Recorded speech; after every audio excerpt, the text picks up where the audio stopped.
Shalom, perkenalkan nama saya Rodi Romaropen, NIM 204 2022 0016, Prodi Misiologi, mata kuliah Sejarah Gereja Umum. Di sini saya akan menjelaskan tentang periodisasi sejarah gereja umum menurut Dr. Christian de Jonge. Untuk menguasai waktu, manusia membagi waktu. Ia membagi waktu dalam potongan-potongan tertentu supaya hidupnya dapat diatur dengan baik.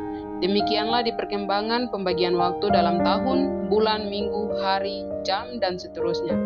Pembagian waktu dimanfaatkan untuk mengukur dan menghitung urutan waktu atau kronologi yang terdapat dalam alam, seperti ternyata dalam pergantian musim-musim, sehingga manusia umpamanya dapat menentukan musim yang cocok untuk menanam. Untuk itu perlu perhitungan waktu dan yang memungkinkan untuk menjangkakan waktu yang lebih panjang.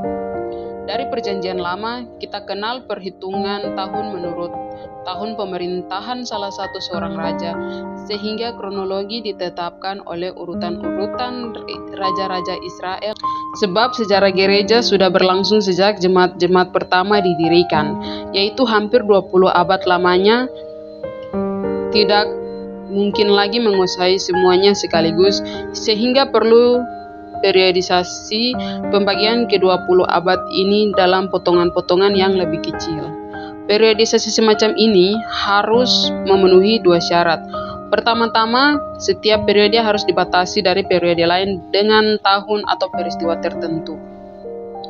Periodisasi ini sangat kasar, tetapi dapat berguna untuk pembagian pertama yang kemudian perlu dihaluskan.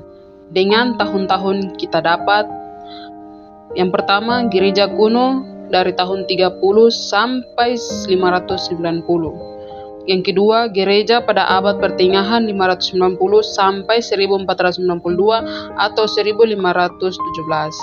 Yang ketiga, gereja pada zaman baru, yaitu dari tahun 1492 atau 1517 hingga kini.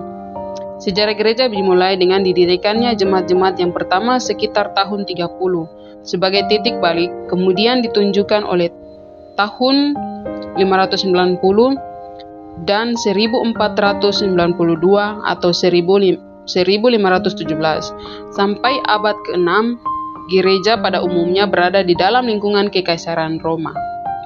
Yang pertama, gereja kuno, tahun 30 sampai 590. Dalam periode gereja kuno, gereja mulai timbul dan berkembang. Dari kelompok kecil, gereja menjadi kuasa yang menentukan pada segala bidang kehidupan seperti yang terjadi di Eropa Barat. Ciri-ciri yang berikut menentukan zaman gereja kuno. Yang pertama dapat dikatakan bahwa dalam periode ini diletakkan dasar organisasi tata ibadah atau liturgi, dan ajaran gereja pada waktu itu telah digumuli semua soal hakiki mengenai tata gereja, termasuk jabatan-jabatan, liturgika, dan pokok-pokok ajaran, khususnya Trinitas dan Kristologia. Yang kedua, secara geografis, gereja dalam periode ini pada umumnya berada di wilayah Kekaisaran Romawi, yang terletak di keliling Laut Tengah. Dari Palestina di Timur Tengah, gereja disebarkan oleh Asia Kecil atau sekarang yang disebut sekarang Turki, Syria, Yunani, Italia, sampai ke ujung-ujung Kekaisaran Romawi.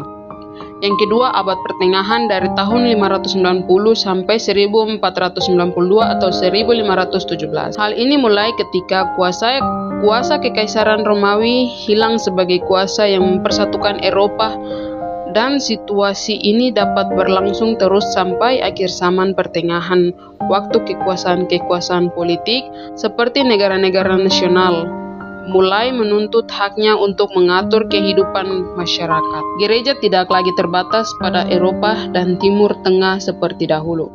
Sekaligus kesatuan gereja Barat yang dapat dipertahankan selama abad pertengahan menjadi hilang karena reformasi Martin Luther tahun 1517. Yang ketiga, zaman baru atau 1492 sampai kini. Sesudah abad pertengahan, kesatuan gereja di Eropa Barat dipecahkan sehingga kemudian terlihat beberapa gereja Sebelumnya tentu juga ada ketegangan-ketegangan dalam gereja sampai ada kelompok-kelompok di pinggir gereja yang menjadi terpisah dari gereja Katolik Roma. Namun demikian gereja Katolik Roma tetaplah merupakan satu-satunya yang menang. Zaman baru biasanya dibagi 3 berhubung dengan 2 titik balik yang dapat ditujukan. Yang pertama adalah tahun 1650, waktu situasi yang cukup gelisah sebagai akibat reformasi. Sekian dari saya tentang sejarah gereja umum menurut Dr. Christian de Jongge. Kiranya Tuhan Yesus memberkati.